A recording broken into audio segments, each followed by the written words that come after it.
Welcome you all again in my YouTube channel. Today we are going to discuss the important question answer from the chapter heat.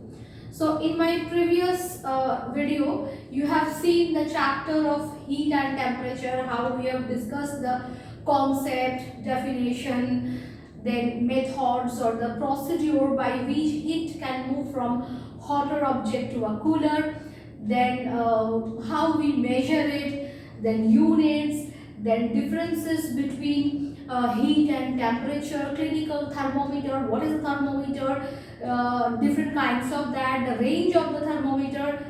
These all things means the total syllabus regarding the chapter heat we have covered. Fine.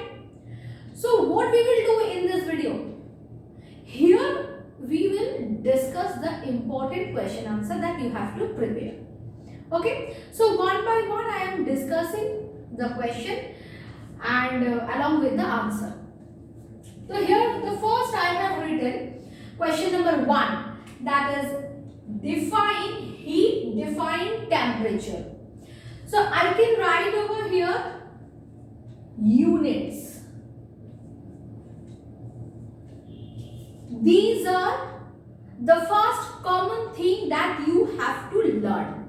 What is it? What is temperature? You know the answer? What is it? Heat is a form of energy. It can flow from one hotter object to a cooler object. That's all.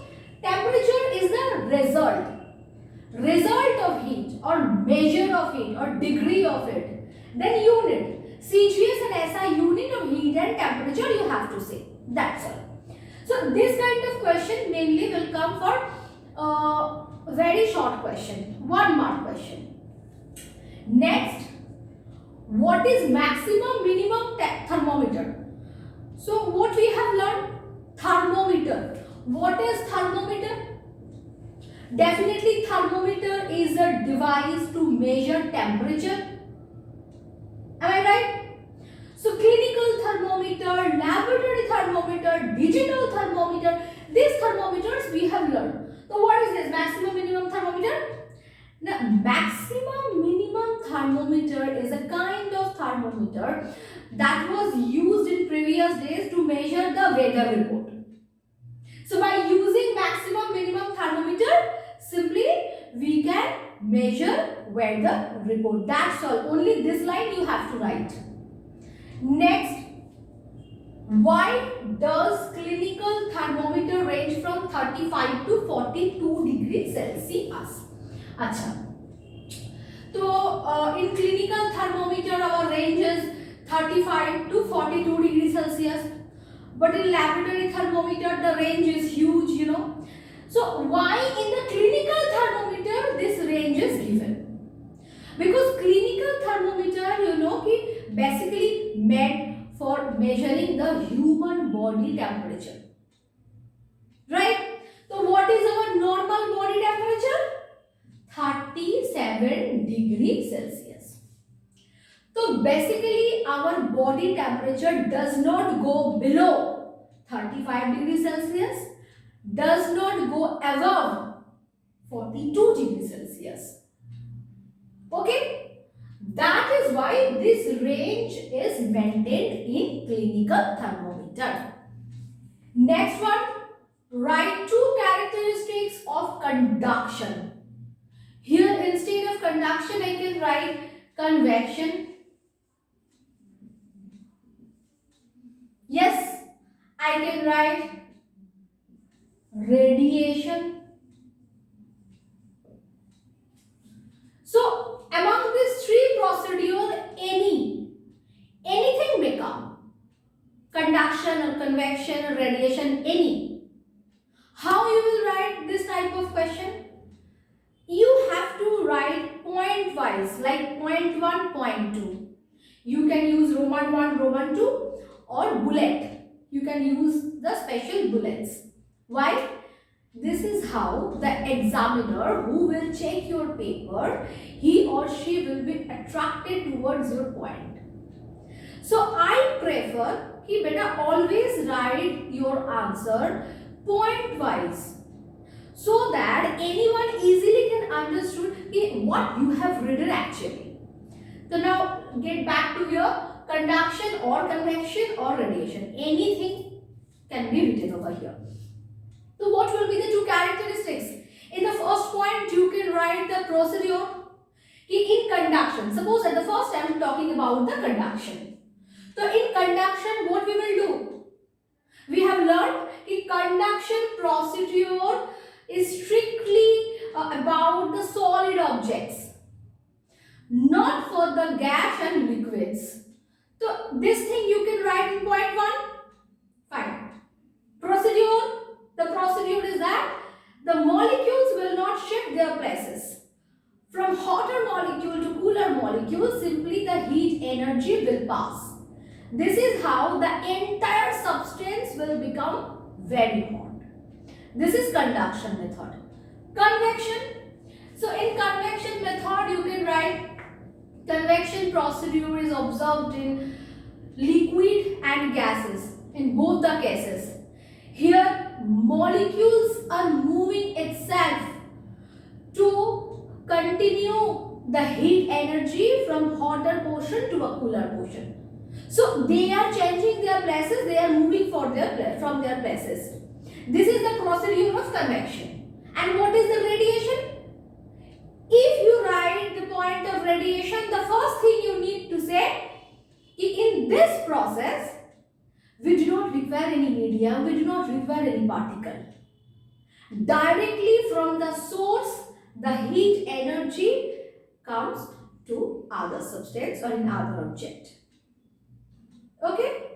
So among these three procedure, only in the case of radiation, we don't require any particle, any medium. This is how you can make the difference table, write the differences or write the comparison of conduction, convection, radiation. In that case also you can arrange your points. Fine? Acha. Next, number 5. Explain land breeze, sea breeze. See, two kinds of question may come from here. Explain land breeze and sea breeze. This question I can give you like 2 plus 2. Huh? Or else I can give 3 plus 3. How will you write it? Acha, if you find your question is given for 2 marks, that time usually you don't need to draw any picture. Just you will write the system or procedure. What is happening in the case of land breeze? Land breeze we see or we feel during the night time. The land becomes cooler faster. The cooler particles, air particles will move from land portion to the sea area because the air molecules present over the water bodies are present over the sea area. They are little bit hot. So what will happen? Now directly from the land portion, the air will start to blow towards the seaside area. So this is called the land breeze. And sea breeze we find during the daytime. That time what will happen? Now from seaside area, the air molecules will rush out towards the land. So sea to land, that is sea breeze. Land to sea, that is land breeze. Along with that, their timing. Land breeze during night, sea breeze daytime. That's all. This is for 2 marks. Now the same question, it will come for the 3 marks. So what you will write? Explanation. Thorough explanation. But with a proper diagram. So for question 3, means if the marks will be 3, in that case only you need to give the diagram of land breeze and sea breeze. I know in each and every textbook, whatever you follow, there you will get the pictures. So that picture you have to draw, you have to practice. Acha, now how do woolen clothes keep us warm in winter? Woolen clothes. Huh? What is the character of woolen? So woolen garments, wool, cotton, these are not good conductor of heat. They are insulator. And see, now also I'm wearing one sweater. This is also woolen cloth. So why I have used the woolen cloth in the winter, why you are using your woolen clothes in winter? The answer is same, because this is insulator or bad conductor of heat. And in woolen or in the cotton, there are air traps. Air is also insulator. Air is also bad conductor of heat. So what will happen? Our body heat is not allowed to escape from our body, because we have used the insulator, and here also we have the air trap, and air is insulator. So our body heat will be conserved within our body. So we feel hot during winter time. That is why we use woolen clothes to keep our body warm during winter. Now number 7. How heat and temperature of substance are related to each other. This is a very important question. That's why I have given one brief answer for you all. Okay, Asha, one more thing. If you wish, you can take the screenshot of whole questions. You can pause your video, that time you can take the picture. Acha, heat is the total energy of molecular motion of a substance, and temperature is the measure of average energy of molecular motion of a substance. When we heat a substance, it increases the motion of vibrating molecules of a substance, thereby increasing the temperature of the substance. What I have written over here? How heat and temperature, they are related. How are they related? So we have to focus at the concept of heat and concept of temperature. What is heat? When you apply heat on any object, we know heat is a form of energy. Means you are providing some energy on any substance. So by absorbing the heat, what will happen? The molecules of the substance will start vibrating. Okay? So due to the vibration of the molecules, there will be one result. One output will come. What is the output? Output is the temperature. The result is the temperature. You are giving the energy.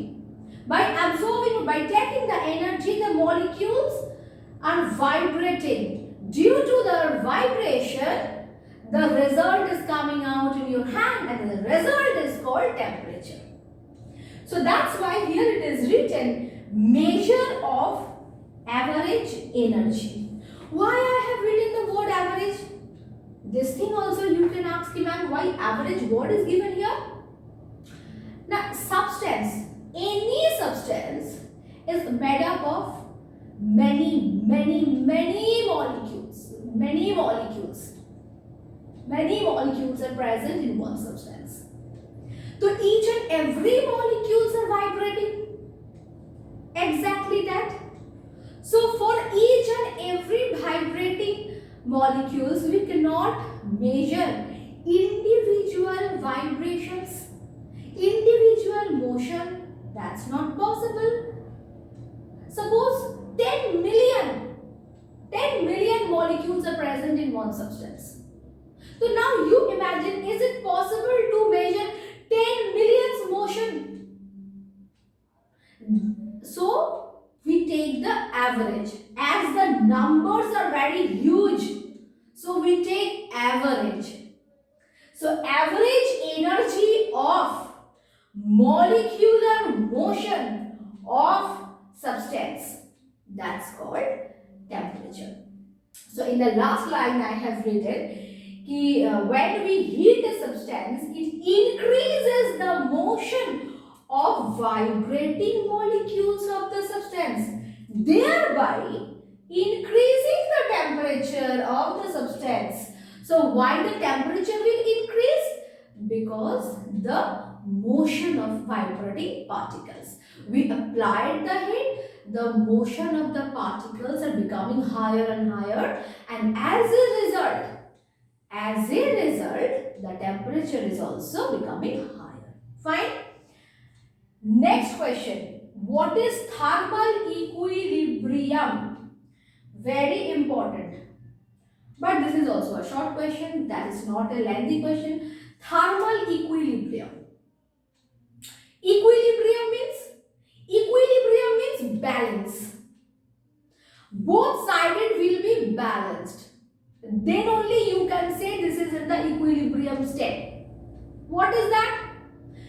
Suppose you have given heat energy to an object. The object is now cooler. Okay? So when you apply the heat on that, that means heat is coming from a source. Right? And just now we have learned that by absorbing the heat energy, the molecules of the substance will start to vibrate. The molecules will be vibrating by absorbing the heat energy, and this is how one time will come when we will get the equilibrium state. That means that substance or that object already had taken full of heat energy. After that, any more energy it cannot absorb at all. So now two bodies are balanced. One hotter body, one cooler body. Both the bodies are balanced. So there will not be any flow of heat from hotter to a cooler. So this is called equilibrium, and thermal. Thermal word comes from heat. So that is why we say now the object or substance is in thermal equilibrium. So these objects are in balanced condition. Now one object will not give any more heat and other object will not absorb any more heat. So both the things are in balanced. Fine. Achha, now question number 9.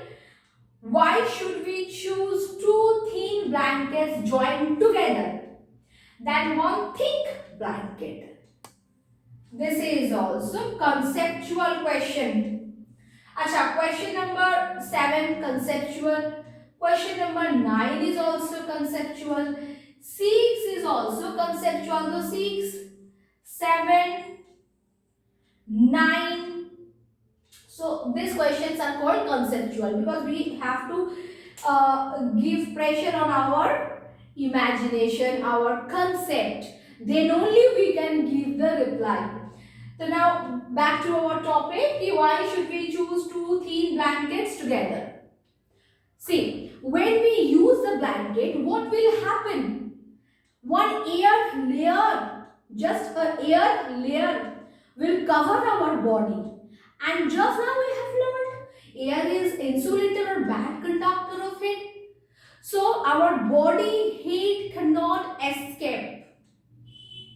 Our body heat cannot escape because this is already trapped by the air layer. Okay, now if you are using one thick blanket, so over your body only one air layer is present. Instead of that, if you use two thin blanket, so there will be two air layers. Now you are getting double protection. So anyhow, your body heat will not escape from your body to outside. So whole body will become warmer. That's why we use two thin blankets than one thick blanket. Okay? The last question. Which property of liquid is used in making thermometer? Achha, instead of this question, another thing also may come, like why we prefer mercury over water. For these two questions, you will give the same answer. What is the answer? Thermal expansion. Thermal expansion. Expansion means increasing the substance. What is the increasing of the substance? What is the meaning of that? What is the concept of that? Now, if we apply heat on the substance or on the liquid, so it will increase, it will extend. So, there will be one maximum and minimum range. Maximum range when we will get, when heat will be applied to the liquid. So, that time we get the maximum range, maximum expansion, and minimum when the thermometer will be cooled down. That time there will be the contraction of the liquid. So expansion and contraction, these two things we are measuring as a maximum and minimum reading. Okay. So which kind of liquid we will prefer? Definitely that kind of liquid that can expand more and easily it will contract. Mercury has the capacity of a good thermal expansion. So by absorbing the heat quickly it will expand, and after cooling down within a very short of time it will contract. But if I use water, I have to provide 100 degrees Celsius. Otherwise a proper expansion you will not get. Otherwise, different problems are also there.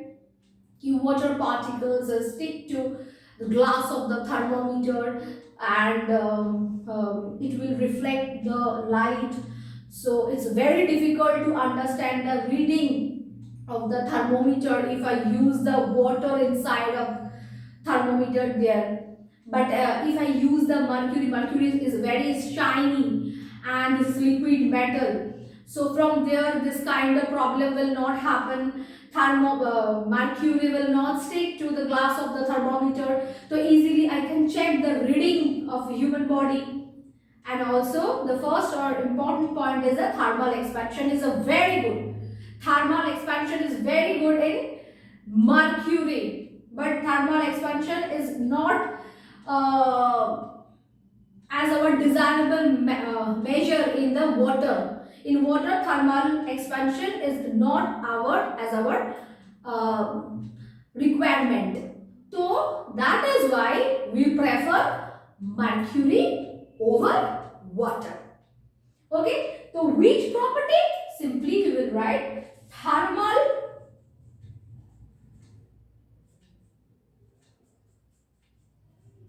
expansion. Thermal expansion is the property. Okay. So for today, these many questions are sufficient. Here, not only the 10 questions I have discussed. You can see the 10 questions, but still, if you have watched my video from the first to the last, so you know in between my discussion, many of the things I have shared with you. I hope this will be helpful for the preparation of your examination. Okay. So in the next video, any new topic, not topic actually, new question answer. New question answer from another topic, from another for the class of 6 or 7 or 8, any class, any topic I will take to you for discussing the question answer. So this time now, I know this is your examination time. So here basically I will try to discuss the question answer with you all, because maximum concept from chemistry and physics I have discussed. If anything is left out, definitely I will discuss with you. But now question answer, this is the most important thing that I have to share with you all.